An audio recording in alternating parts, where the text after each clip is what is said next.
Subscribe करें और bell दबाएं ताकि कोई खबर रह न जाए।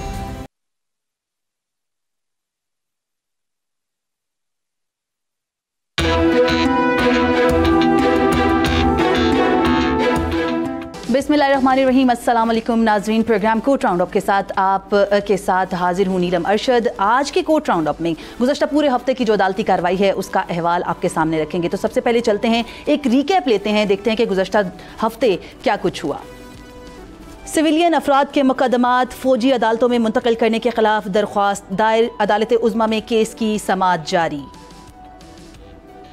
अहम मुकदमा, जस्टिस काजी फाइज ईसा ने बेंच पर एतराज़ उठा दिया, कहा कि जब तक supreme court practice and procedure bill पर फैसला नहीं आता तब तक तमाम बेंचेस गैर कानूनी हैं। ये तो था एक छोटा सा रीकैप कि गुज़श्ता पूरे हफ्ते क्या कुछ हुआ। तो अब बढ़ते हैं टॉप स्टोरीज की तरफ और आपको बताते हैं कि गुज़श्ता हफ्ते दो अहम तरीन खबरें कौन सी हैं और इसी पे एनालिसिस भी हासिल करेंगे। हमारे साथ स्टूडियो में हमारे साथ मौजूद होंगे लीगल ओपिनियन के लिए सीनियर कानूनदान और साथ ही साथ हमारा रिपोर्टर्स पर मुश्तमिल अपना बेंच। तो बढ़ते हैं टॉप स्टोरी की तरफ। नाज़रीन, सुप्रीम कोर्ट में साबिक chief justice Jawad S Khawaja की जानिब से मिलिट्री कोर्ट्स के खिलाफ दरख्वास्त दायर की गई थी, जिसके बाद चीफ जस्टिस की सरबराही में 9 रुकनी लार्जर बेंच तश्कील दिया गया। 2 रोज़ कबल सुप्रीम कोर्ट में चीफ जस्टिस पाकिस्तान उमर अता बंदयाल की सरबराही में फौजी अदालतों में सिविलियंस के ट्रायल के खिलाफ दरख्वास्तों पर समाअत हुई, जिसके दौरान जस्टिस काजी फाइज ईसा और जस्टिस सरदार तारिक मसूद की जानिब से एतराज़ात उठाए गए। नामजद चीफ जस्टिस काजी फाइज ईसा ने बेंच पर एतराज़ उठाते हुए कहा कि जब तक supreme court practice and procedure bill पर फैसला नहीं आता तब तक तमाम बेंचेस गैर कानूनी हैं और वो इस बेंच को बेंच तस्वुर नहीं करते। जिसके बाद 9 रुकनी लार्जर बेंच टूट गया और चीफ जस्टिस ने 7 रुकनी नया बेंच तश्कील दे दिया। गुज़श्ता रोज़ होने वाली समाअत में जस्टिस मंसूर अली शाह ने वकील फैसल सदीकी से इस्तफसार किया कि आप अपनी दरख्वास्त में आर्मी एक्ट को चैलेंज क्यों नहीं किया गया, जिस पर उनकी तरफ से ही कहा गया कि उनका मौक़िफ़ नहीं है कि आर्मी एक्ट की कोई शिक गैर कानूनी है। उनका मौक़िफ़ तो ये है कि मनपसंद लोगों का आर्मी ट्रायल करना गलत है। आर्मी एक्ट के तहत मखसूस सिविलियंस का ट्रायल खिलाफ आइन है।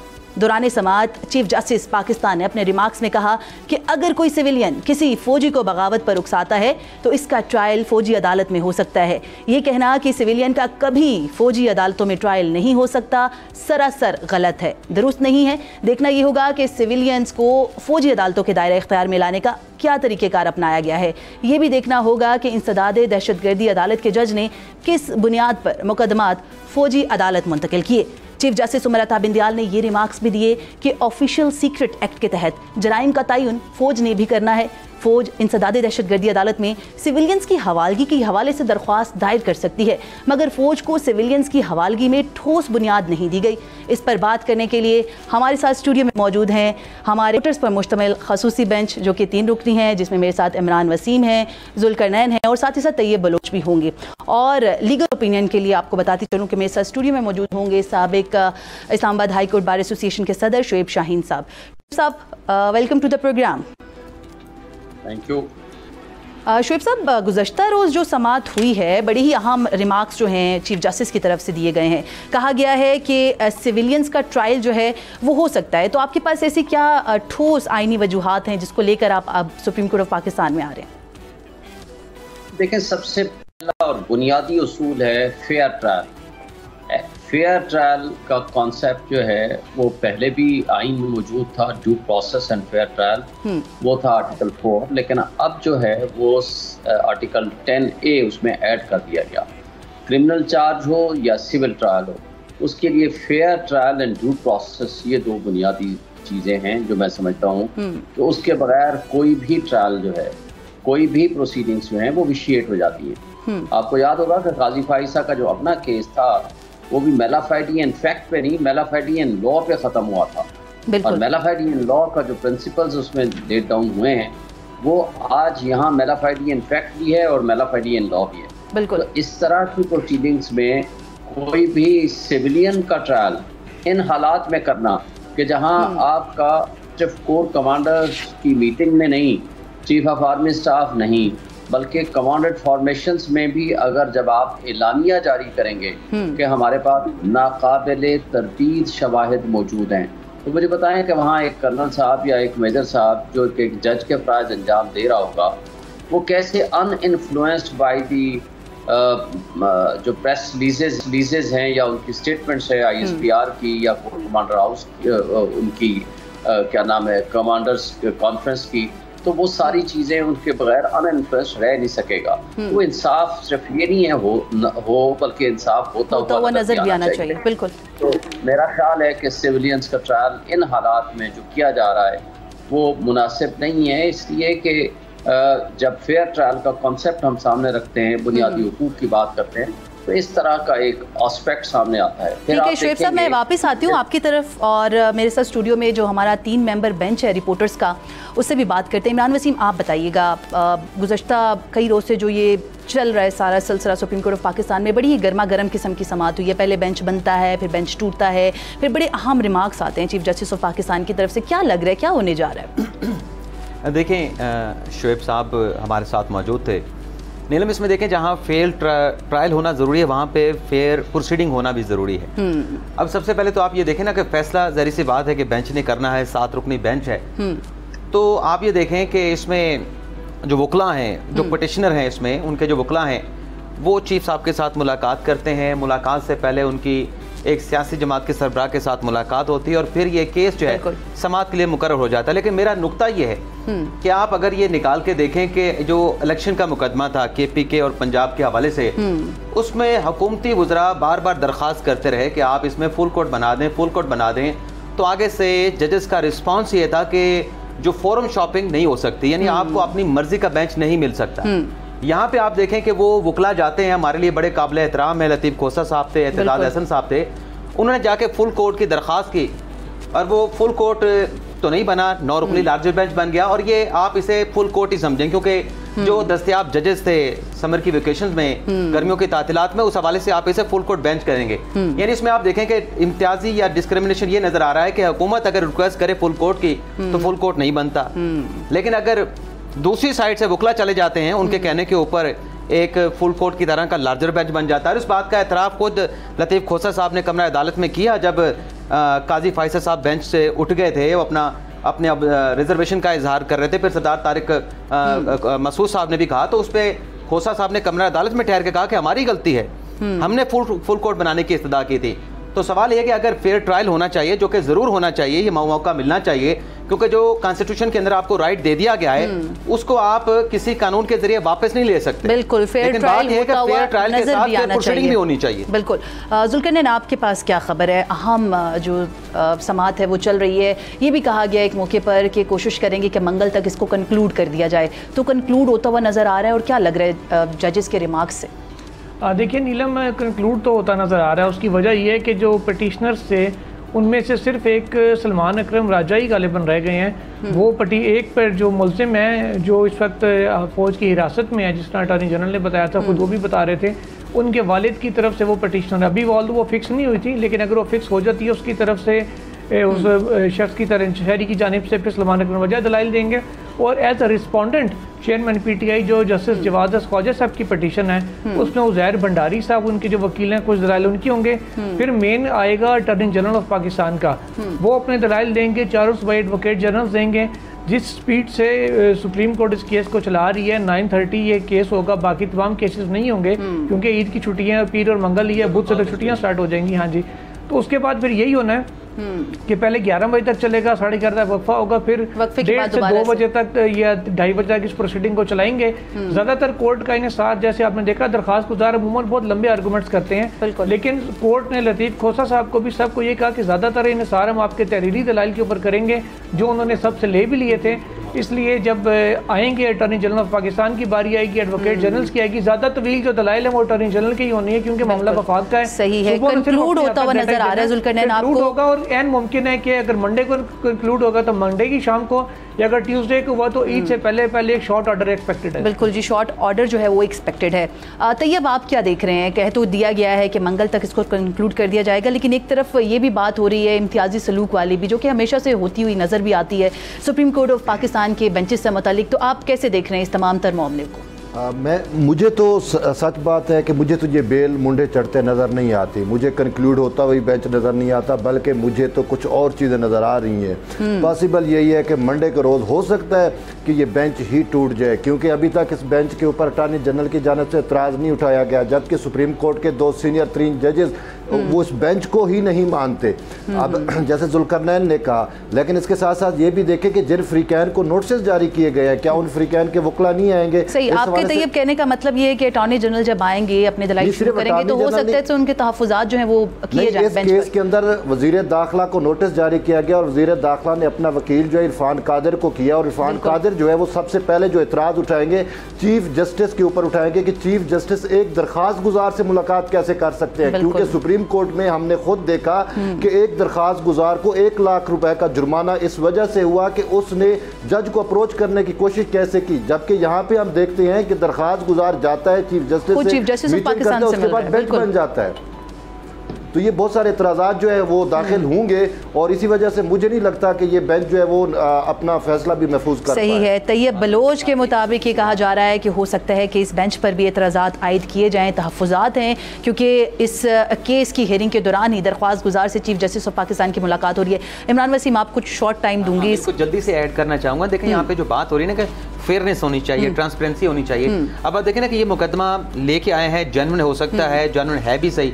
अब ये दरखास्तें आई, टेकअप हो गई, बेंच बन गया, प्रोसीडिंग का आगाज़ हो गया और दिनों के अंदर ये कंक्लूड होने जा रही है। इसी तरीके से मिलता जुलता एक मुकदमा है जो कि 2019 अक्टूबर में सुप्रीम कोर्ट ऑफ पाकिस्तान में आया था। उसमें 26 अपीलें थे मुख्तलिफ, जो पेशावर हाई कोर्ट से आई थी, वो हिरासत मराकज़ के हवाले से थी। उसमें भी कोर्ट मार्शल के हवाले से बातें सामने आई थी कि बुनियादी हकूक से मुतसादम जो है वो ट्रायल किया जा रहा है। वहाँ पे हुक्म इम्तना दे के 3.5 साल तक वो मामला पेंडिंग पड़ा है। तो यहाँ पे जितनी जल्दी दिखाई जा रही है, वो जो 3.5 साल से इंतजार कर रहे हैं, वो भी उनका भी कोर्ट मार्शल फौजी अदालतों में हो रहा था। चलें होपफुली देखते हैं कि इन 2 दिनों में क्या होगा, सब सामने आ जाएगा। सेकंड राउंड अप जो है हमारा टॉप स्टोरी का, उसकी तरफ बढ़ते हैं और वो भी स्टोरी इसी स्टोरी से ज़रा इसकी ही एक कड़ी है तो उस पर बात करते हैं। तो सेकंड जो स्टोरी है हमारी, उसकी तरफ बढ़ते हैं। सिविलियन के मिलिट्री ट्रायल के खिलाफ दरखास्तों पर 9 रुकनी लार्जर बेंच के मामले पर जस्टिस काजी फाइज ईसा का 30 सफ़हात पर मुश्तमिल नोट सुप्रीम कोर्ट की वेबसाइट से अपलोड होने के कुछ ही देर बाद हटा दिया गया। जस्टिस काजी फाइज ईसा के 30 सफ़हात पर मुश्तमिल हटाए जाने वाले नोट में जस्टिस काजी फाइना था कि अब अगर ये मुकदमात सुने तो आइनी और कानूनी मौक़िफ़ की खिलाफ वर्जी होगी। इस पर बात करने के लिए हमारे साथ स्टूडियो में मौजूद हैं लीगल ओपिनियन के लिए शुएब शाहीन साहब। शुएब साहब, क्या कहेंगे? एक तरह से यू टर्न जो है वो लिया गया और यू टर्न एक दफ़ा नहीं, ऐसे हमने कई मौक़ों पर देखा कि माजी में भी होता रहा है। तो एक इख्तलाफी नोट जो कि बड़ा ही सख्त था, बड़े सख्त अल्फाज पर मुश्तमिल था, उसको थोड़ी ही देर बाद हटा दिया गया, क्या कहेंगे?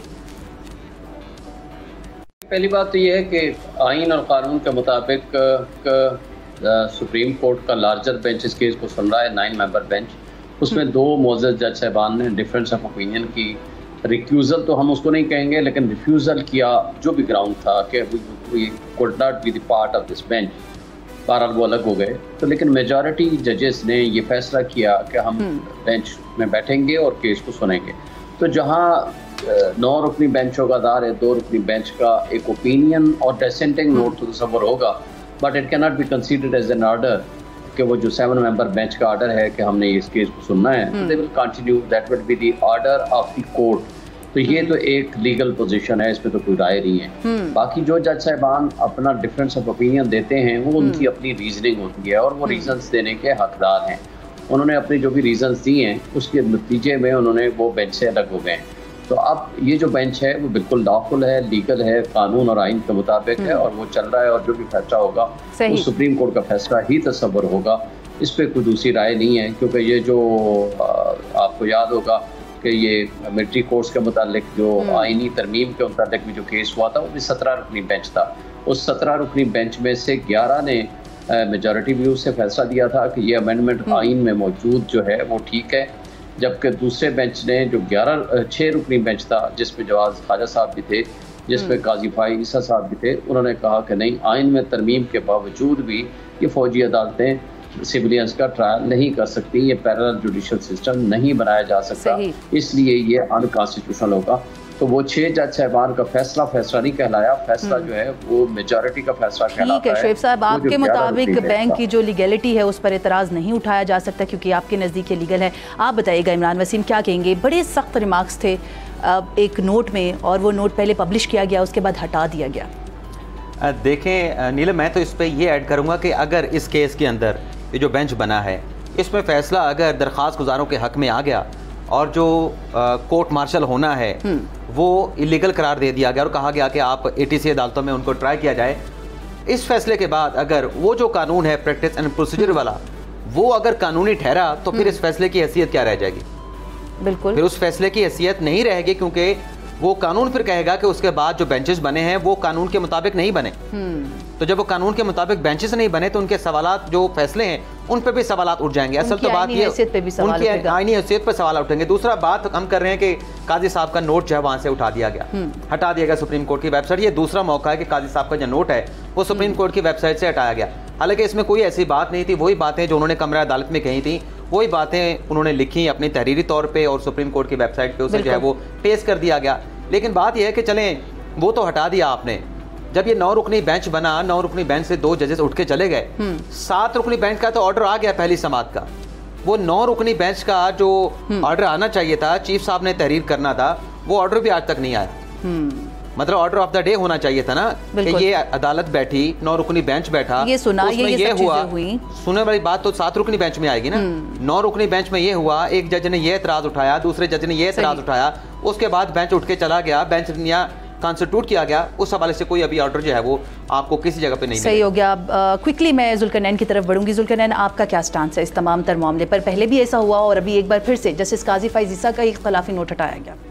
देखिए, इख्तलाफी नोट, क्योंकि मैं तो कल वेबसाइट रिफ्रेश करता रहा हूँ, मैं भी अपने साथियों से यही पूछ रहा था कि मुझे तो वो रिफ्रेश के दौरान वो शो नहीं हुआ था वेबसाइट पे, लेकिन ये इन लोगों ने क्योंकि देखा और उसको डाउनलोड करके उसको रिपोर्ट भी किया है, तो इस वजह से मैं इनकी बात को ज़ाहिर सेकंड करूँगा कि क्रेडिबल आदमी है, इसको गलत बात तो नहीं करेंगे। सुलन तो यही है कि जो भी इख्तलाफी नोट आता है उसको वेबसाइट का हिस्सा रहना चाहिए, उसको हटाना नहीं चाहिए। पहले हसन अजहर रिजवी साहब हैं, उनका भी एक जो नोट था उसको भी हटाया गया था, तो ये मेरा ख्याल है गलत चीज़ है। अगर हम इसको नोट हटाने को गलत कहते हैं तो फिर हम जो इस्लामाबाद हाई कोर्ट में 2 जजेस का टेरियन केस के अंदर नोट हटाया गया था वेबसाइट से, वो भी उतना ही गलत है जितना कि ये उस पर भी गलत है। एक और चीज़ जो इमरान वसीम अभी बात कर रहे थे कि अगर प्रैक्टिस एंड प्रोसीजर बिल को दुरुस्त करार दिया गया तो इस फैसले की हैसियत क्या होगी?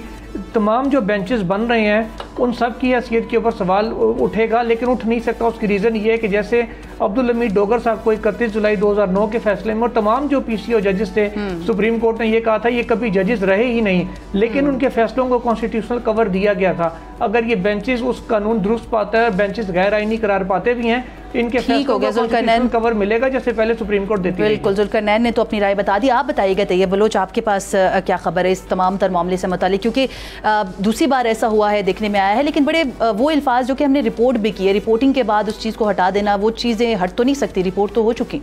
मेरी नज़र में तो जस्टिस काजी फैज़ ईसा के खिलाफ साजिश अभी तक जारी है और ये साजिश जो है विद इन जुडिशरी जो है वो हो रही है, क्योंकि जिस तरीके से उनको आइसोलेट किया गया और किया जा रहा है। देखें, यही चीफ जस्टिस है जो उनको बेंच नहीं देते रहे, यही चीफ जस्टिस है जो उनको अलग करते रहे हैं, यही चीफ जस्टिस है कि जब काजी फैज़ ईसा फैसला देते हैं तो ये उससे ऊपर लार्जर बेंच बना के उसके फैसलों को भी अनडू करने की अटैम्प्ट करते हैं। और यही चीफ जस्टिस है कि अपने रजिस्ट्रार के जो एक सर्कुलर है उसको अपने ही सुप्रीम कोर्ट के जो सीनियर 3 यानी कि नामजद अब चीफ जस्टिस हो गए हैं उसके फैसले से ज्यादा वक़्त और देख रहे हैं। और ये इसी वजह से जस्टिस काजी फैज़ ईसा ने चीफ जस्टिस को आपके मुताबिक एक साजिश का हिस्सा है, इसीलिए ये सब कुछ हो रहा है। सिलसिला जो है आगे भी बढ़ाएंगे। इस वक्त हुआ है छोटी सी ब्रेक का, ब्रेक के बाद भी हमारे साथ रहिएगा।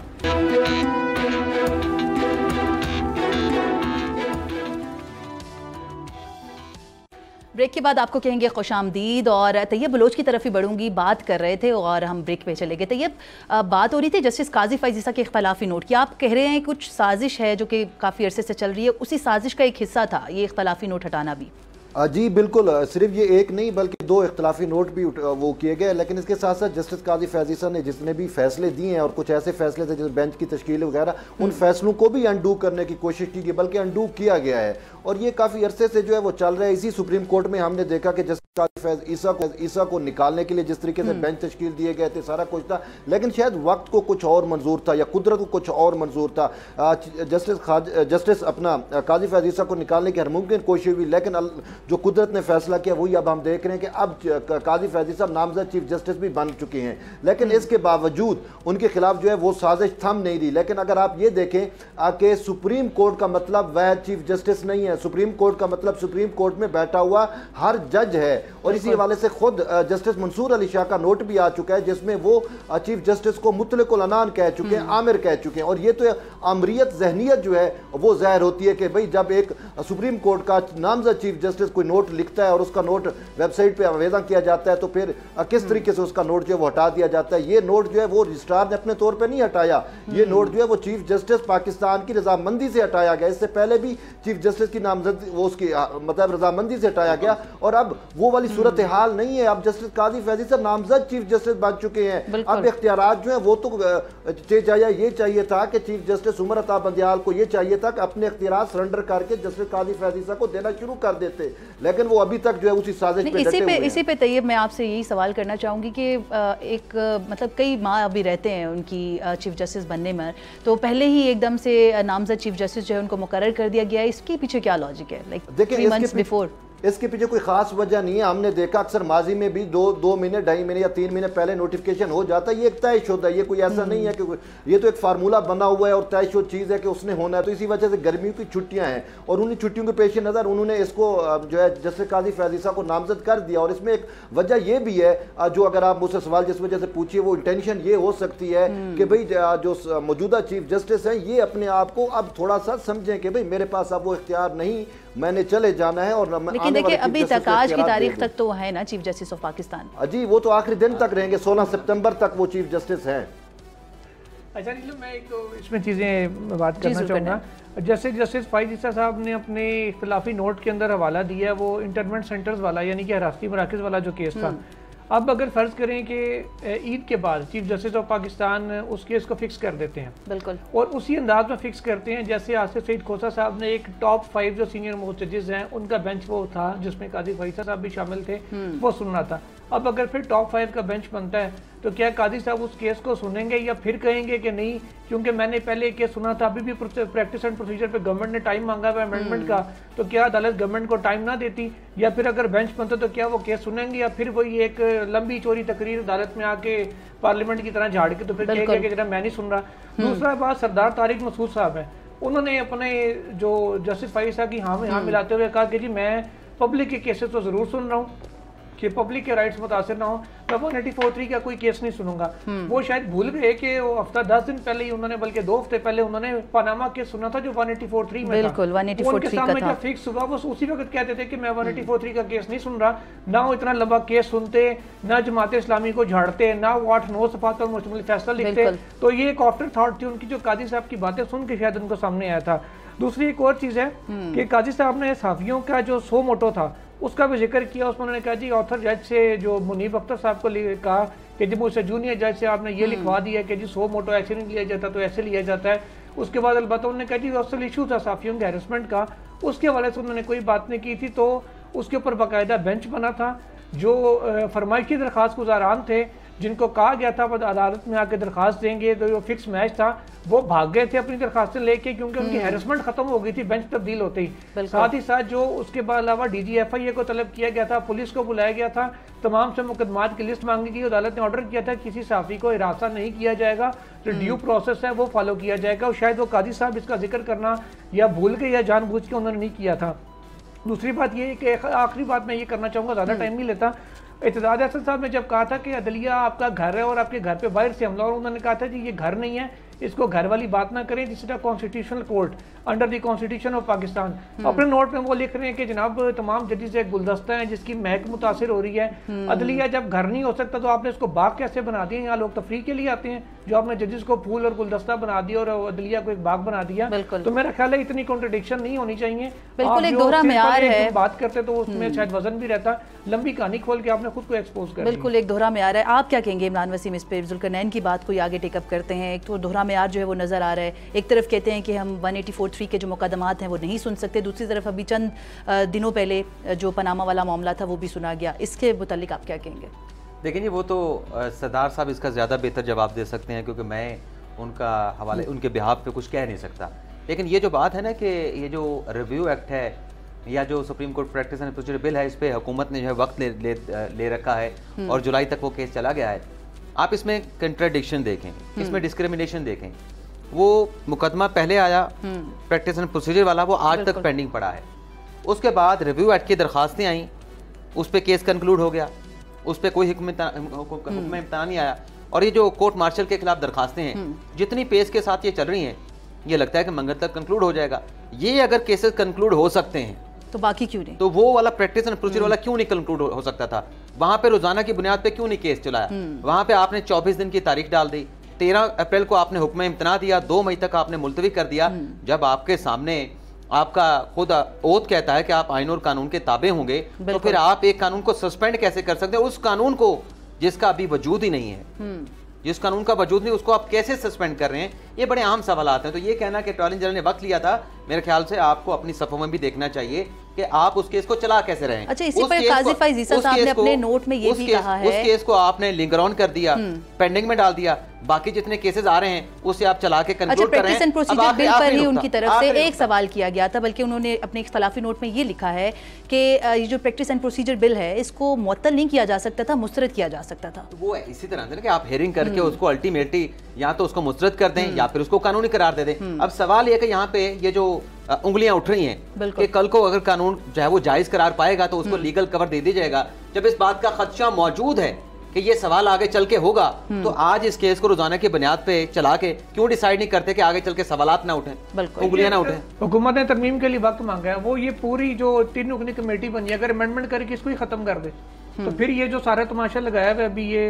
और एक मजे की बात आपको बताऊं, 3 रुकनी कमेटी में होना किसने था? चीफ जस्टिस ने, दूसरे नंबर पे सीनियर मोस्ट काजी फैसल साहब हैं, तीसरे सरदार तारिक साहब हैं। तो जो कमेटी के 2 अरकान थे ना, बिल्कुल सिर्फ उन्होंने इतराज किया था अपनी जाती उस पे कि जी हमारे इख्तियार क्यों खत्म हो गया, अभी सस्पेंड हुआ है, वो बहाल भी हो सकता है, नहीं होता, गवर्नमेंट तरमीम कर दे, फिर अब क्या कर लेंगे, फिर अब कहाँ जाएंगे? तरजीही बुनियादों पर जो अवामी मसाइल हैं उनके ऊपर बात होनी चाहिए। किया जो 5 फ्यूचर के चीफ जस्टिस इस वक्त बैठे हैं बेंच में 7 में से, वो इतराज नहीं। बिल्कुल, अभी ऐसा लग रहा है कि ज़ातियात की बात हो रही है सुप्रीम कोर्ट ऑफ पाकिस्तान में भी। आगे बढ़ते हैं, इसी मुतालिक मैं जो सवाल अवाम का है वो शामिल करना चाहूँगी। अवाम क्या सवाल कर रही है? अवाम ये सवाल कर रही है कि क्या मिलिट्री कोर्ट से मुतालिक जो फैसला आएगा उस पर अमल दरामद होता हुआ नज़र आ रहा है या नहीं, या बाकी मानदा जो फैसले जारी किए गए हैं सुप्रीम कोर्ट ऑफ पाकिस्तान से उन्हीं की तरह हवा कर दिया जाएगा?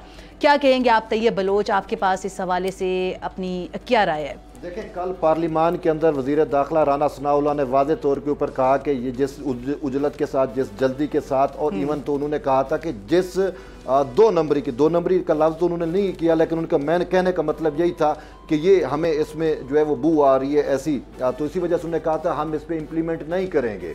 जो आपने सवाल पूछा, तो इस फैसले पे मुझे इम्प्लीमेंटेशन होती हुई नज़र नहीं आ रही। देखिए, यही चीफ जस्टिस थे जब पीडीएम जाती है, जब हुकूमत जाती है कि लार्जर बेंच बनाए, ये कहते थे लार्जर बेंच कज़रीन माजी का हिस्सा बन गया, अब वो लार्जर बेंच कभी बनेगे नहीं, आप छोड़ दें, ये सोच भी ख़त्म कर दें लार्जर बेंच की। लेकिन यहाँ पे एक दिन पहले जो है वो इमरान खान तहरीक इंसाफ के चेयरमैन जाते हैं, उसके साथ वकील से मिलते हैं और लतीफ़ खोसा से। लतीफ़ खोसा दूसरे दिन दरख्वास्त गुजार एतजाज़ एहसन के साथ चीफ जस्टिस के चैम्बर में जाते हैं। तहरीक इंसाफ के चेयरमैन का पैगाम पहुंचाया जाता है। बिल्कुल जी, मुलाकातें हो रही हैं जो कि इस तमाम तर मामले को हवा देती हुई नजर आ रही है। जुल्करनैन, आप क्या कहेंगे इस तमाम तर मामले पर? अवाम ये सवाल करिए कि बाकी जिस तरह फैसले हुए हैं अमल दरामद तो नहीं हो रहा, तो इस पर कोई अमल दरामद होता हुआ नजर आएगा? देखिए, फैसले के ऊपर तो फैसले होते हैं इसलिए कि उनके ऊपर अमल दरामद हो, और अदलिया को अपने फैसलों के ऊपर अमल दरामद करवाना भी चाहिए। और अगर अदलिया अपने फैसलों पर अमल दरामद नहीं करवा सकती, रिगार्डलेस कि वो फैसला कोई भी है, इलेक्शन का है, इस कोर्ट का है, या कोई पब्लिक के लिए कोई फैसला आता है, पब्लिक की फेवर में आता है, फर्ज करें 2 आम लोगों का फैसला आता है, किसी क्रिमिनल केस में आम किसी शहरी का आता है और गवर्नमेंट उसको इम्प्लीमेंट नहीं करती, या कोई इदारा या पुलिस है वो इम्प्लीमेंट नहीं करती और अदालत को आंखें दिखाती है, तो फिर अगर अदालत अमल दरामद नहीं करवा सकती तो उसको मेरा ख्याल है ताला लगा के घर चले जाना चाहिए। बिल्कुल, हमने माजी में भी देखा ऐसे कुछ फैसले जो थे वो जारी किए गए, लेकिन उस पर मॉनिटरिंग जजेस बिठाए गए कि ये देखने के लिए कि आया इन पर अमल दरामद होता है कि नहीं। आपके ख्याल में इमरान वसीम क्या होता हुआ नजर आ रहा है? अमल दरामद होगा या पहले की तरह जिस तरह बाकी मानदा फैसले हवा कर दिए जाते हैं वैसा होगा? देखिए नीलम, अगर हम बात करें तो अदालतें फैसले देने के लिए होती हैं और अदालत के दिए गए फैसले पर अमल होना चाहिए और फैसलों पर अमल होता भी रहा है। लेकिन जब ट्रीटमेंट इस किस्म का हो, बेंचेस की तश्कील इस तरीके से हो, जब केस इस तरीके से जल्दबाजी में टेकअप किया जाए और ख़ास कैटेगरी के केस टेकअप किया जाए, तो फिर लोगों को ये जवाब मिल जाता है कि ये सब कुछ हो क्या रहा है। अब क्यों इन चीज़ों की आड़ ली जाती है?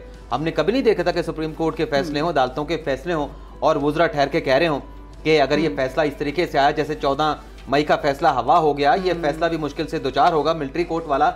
तो इसमें सवाल यही लेता है कि आखिर जवाब क्या है, किस बुनियाद के ऊपर ये हुकूमत के वुज़रा ये कहते हैं कि हम नहीं मानेंगे, उसकी कोई ना कोई जस्टिफिकेशन वो जवाब भी पेश कर रहे हैं, वो जवाब है क्या, उनको भी देखने की जरूरत है। क्या वो बिल्कुल सॉलिड है? जैसे कि मैंने आगाज में कहा, अभी तैयब बलोच भी बात कर रहे थे कि हुकूमत अगर दरखास्त करे कि फुल कोर्ट बना दें, फुल कोर्ट नहीं बनता, लेकिन इसमें अगर एतजाज एहसन साहब आ जाएं, लतीफ़ खोसा साहब आ जाएं, जिनकी बड़ी कुर्बत है चेयरमैन PTI के साथ, और वो जाके मुलाकात भी करें चैम्बर में, वैसे लिटिगेंट के ऊपर जुर्माने हो कि आपने हमें जो है वो अप्रोच करने की कोशिश की, 1 लाख रुपए हमने आप पे जुर्माना लगा दिया कि आपने एक बदनीयती जो है वो नजर आ रही है। फैसले के लिए रुजू कैसे किया, अप्रोच कैसे किया, लेकिन यहाँ पे पटिशनर जाएं और केस भी लग जाए और फिर इस तरीके से बेंच भी बन जाए, उनके कहने के ऊपर बड़ा बेंच बन जाए, अदालत में वकील एतराफ़ भी कर ले कि हमने खुद दरखास्त की थी, तो फिर ज़ाहिर सी बात है फिर इस तरह की चीज़ें होती हैं। बिल्कुल जी, अवाम बाशाऊर है। अभी सोशल मीडिया पे भी देखें तो इस मामले को देखकर काफ़ी ज़्यादा टॉप ट्रेंडिंग जो है वो की जा रही है, फिर लोग देख भी रहे होते हैं क्या है इस मामले में कोई बदनीयती जो है वो तो नहीं शामिल। इस तमाम तर मामले पर अभी समाअत होना बाकी है और चीफ जस्टिस ऑफ पाकिस्तान की तरफ से ही कहा गया है कि मंगल को होपफुली इसको कंक्लूड कर दिया जाएगा। तो चलते हैं अपने कमिंग वीक की तरफ, और कमिंग वीक में क्या होने जा रहा है, हमारे नुमाइंदगान के पास कौन कौन सी अहम खबरें हैं वो डिस्कस करते हैं। तैयब, आपकी तरफ आऊँगी, क्या खबर है आइंदा हफ्ते? एक तो ये है कि ये जो सिविलियंस का फौजी ट्रायल है इससे मुतालिक मंगल को शायद फैसला आ जाए, इसके अलावा और क्या होता हुआ नजर आ रहा है? देखिए अगले हफ्ते तो सबसे बड़ा केस ही यही है, उसके बाद तो वैसे भी छुट्टियां और रूटीन के केसेस लग नहीं रहे। और इसी केस के अंदर क्या होने लगा है, मैं आपको खबर देने लगा हूं कि इसी केस में जो है बेंच पे भी एतराज़ होने लगा है। इरफान कादिर रहेंगे, उसको वज़ीर दाखिला की जानिब से वाज़ेह हिदायत जो है वो दे दी गई हैं और बेंच पे जो एतराज़ात उन्होंने दायर करने हैं, एक तो जो दरख्वास्त गुजार यानी एतजाज़ एहसन किस हैसियत से जाके चीफ जस्टिस से चैम्बर में मिलता है और फिर उसकी मुलाकात के बाद बेंच कैसे बनता है, एक एतराज़ ये होगा। दूसरा एतराज़ ये हो सकता है कि शायद कि वो जस्टिस मंसूर अली शाह पे भी एतराज़ उठाएं, क्योंकि जस्टिस मंसूर अली शाह कह चुके हैं कि मेरा जो है रिश्तेदारी है जस्टिस काजी उसके साथ, जस्टिस जवाद खाजा के साथ, तो मैं बेंच में जो है अगर किसी को एतराज़ है, लेकिन उस वक्त फ्रीकैन जो है उनको नोटिस जारी नहीं हुए थे। अब फ्रीकैन को नोटिस जारी हुए हैं तो फ्रीकैन को अब हक बनता है कि वो अपना मुद्दा पेश करें। तो यूं ये जस्टिस मंसूर अली शाह पे हो सकता है कि ये भी एतराज़ हो। और तीसरा एतराज़ जो दायर किया जा रहा है वो एतराज़ है जस्टिस सरदार तारिक मसूद और जस्टिस काजी फैज़ ईसा ने जो क्विकली मैं जुल्करनैन की तरफ बढ़ूंगी। जुल्करनैन, आपके पास क्या खबर है, आइंदा हफ्ते क्या होने जा रहा है? देखिए आइंदा हफ्ते मंगल तक तो ये केस चलेगा और उसके बाद वेडनेसडे का दिन सुकून से गुजरेगा कुछ लोगों का, और जुमेरात वाले दिन हम सब लोग बकरे गिरा के कुर्बानी कर रहे होंगे क्योंकि आगे ईद आ रही है। चीज़ सिर्फ इतनी सी है, जो इतराज़ात ये बात कर रहे थे, मंसूर अली शाह साहब ने जब पूछा था, उन्होंने स्पेसिफिकली अटॉर्नी जनरल को रोस्टम पे बुलाकर पूछा था, जो वफाक के प्रिंसिपल लॉ ऑफिसर हैं। अगर अटॉर्नी जनरल खुद से उस वक्त फैसला करने की पोजीशन में नहीं थे, ही कुड हैव सेड कि जी मुझे जरा हिदायत लेने के लिए टाइम दे दो। वो प्राइम मिनिस्टर ऑफ पाकिस्तान थे, 10-15 मिनट में पूछ के आधे घंटे में। वैसे यूजुअली ऐसे केसेस में वो जाते भी हिदायत लेते भी हैं। इमरान वसीम, आपके पास आऊँगी, आप बताइएगा क्या कहेंगे इस तमाम तर मामले पर? आपको क्या लग रहा है आइंदा हफ्ते कुर्बानी के साथ साथ मजीद भी किसी की कुर्बानी होने वाली है? सबसे पहले तो मैं अपने दोस्त तैयब बलोच से थोड़ा सा इख्तलाफ करने की जसारत करूँगा। ख़बर उनकी ठीक है, लेकिन मेरे तक ये है कि अभी इरफान कादिर साहब जो है वो रजामंद नहीं हैं। उनको करने की कोशिश की जा रही है, लेकिन गालिबन ज़ाहिर सी बात है कि वो मामले ख़ुसूसी हैं वज़ीर आज़म के, तो वो रिज़ाइन उनको करना पड़ेगा। उस ओहदे से पहले भी 3 मरतबा उनको रिज़ाइन करके अदालत में लाया गया, लेकिन यही जो बेंच में बैठे 2-4 जजेस हैं वो उनकी बात ही नहीं सुनते, उनको आर्गू नहीं करने देते। बिल्कुल। तो जब अगर आर्गू करते हैं तो फिर आगे से सवाल नहीं होता। वैसे तो बहुत सारे सवाल होते हैं कि सवाल खत्म नहीं होते, जब इरफान कादिर साहब आर्गू करते हैं तो सवाल बिल्कुल खत्म हो जाते हैं। तो कल गालिबन कुछ लोग पहुंचे थे सुप्रीम कोर्ट ऑफ पाकिस्तान में उनका वकालतनामा जमा करवाने के लिए, लेकिन वो वकालतनामा जमा नहीं हो सका। तो बातें ये आ रही हैं कि गालिबन अभी तक वो खुद से कोई फैसला नहीं कर सके कि उन्होंने आना है या नहीं आना, बल्कि लेकिन इसके साथ साथ ये है कि जब ये पीर को केस चल रहा होगा, मंगल को कंक्लूड होने वाला होगा, तो इस दौरान यानी पीर और मंगल के दौरान कोई ऐसी बड़ी डेवलपमेंट हो सकती है जिससे ये मैसेज मिलेगा, जिससे एक चीज़ जो है वो रिफ्लेक्ट करेगी कि ये जो 9 और 10 मई के वाक़यात हैं उसको जो एस्टेब्लिशमेंट है वो कितनी संजीदा ले रही है। तो ये एक बड़ा हो सकता है मंगल और पीर के रोज बड़ी डेवलपमेंट हो सकती है। लेकिन वो बड़ी डेवलपमेंट कोर्ट के रिकॉर्ड पे भी जानी जरूरी होगी ताकि फैसले का हिस्सा बन सके। बिल्कुल जी, बहुत शुक्रिया तीनों नुमाइंदगान का हमारे साथ मौजूद थे और लीगल ओपिनियन के लिए शुभ हमारे साथ मौजूद थे। आज के कोर्ट राउंड अप में हमने आइंदा हफ्ते की होने वाली स्टोरीज की भी बात की। कुर्बानी के साथ साथ देखना ये होगा कि आइंदा हफ्ते सुप्रीम कोर्ट ऑफ पाकिस्तान से भी कई अहम और बड़े फैसले जो हैं वो भी मुतवक्के हैं। आइंदा हफ्ते के लिए मुझे दीजिए इजाजत, अल्लाह हाफिज।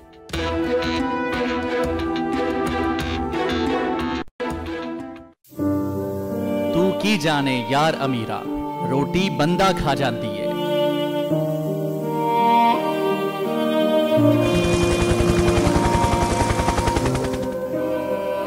उदास आंखें, चेहरों पर मायूसी, दिलों में अब भी प्यारों के बच जाने की आस। मेरी दरखास्त है वज़ीर आज़म के जल्दी तो जल्दी मेरे बच्चे की तलाश की जाए।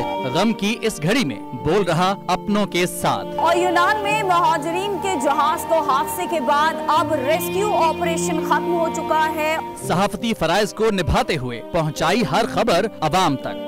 80 के करीब जो है वो लाशें वो निकाली गई हैं। बोल की खबर पर FIA की बड़ी कार्रवाई, इंसानी स्मगलर्स के खिलाफ इकदाम करते हुए गिरफ्तार कर लिया। ह्यूमन ट्रैफिकिंग सर्कल गुजरात ने बड़ी ये कार्रवाई की है जिसमें कश्ती हादसे में मुलव्वस अहम सरगना गिरफ्तार कर लिया गया है। क्योंकि बोल है पाकिस्तान का नंबर 1 न्यूज चैनल। सब्सक्राइब करें और बेल दबाएं ताकि कोई खबर रह न जाए।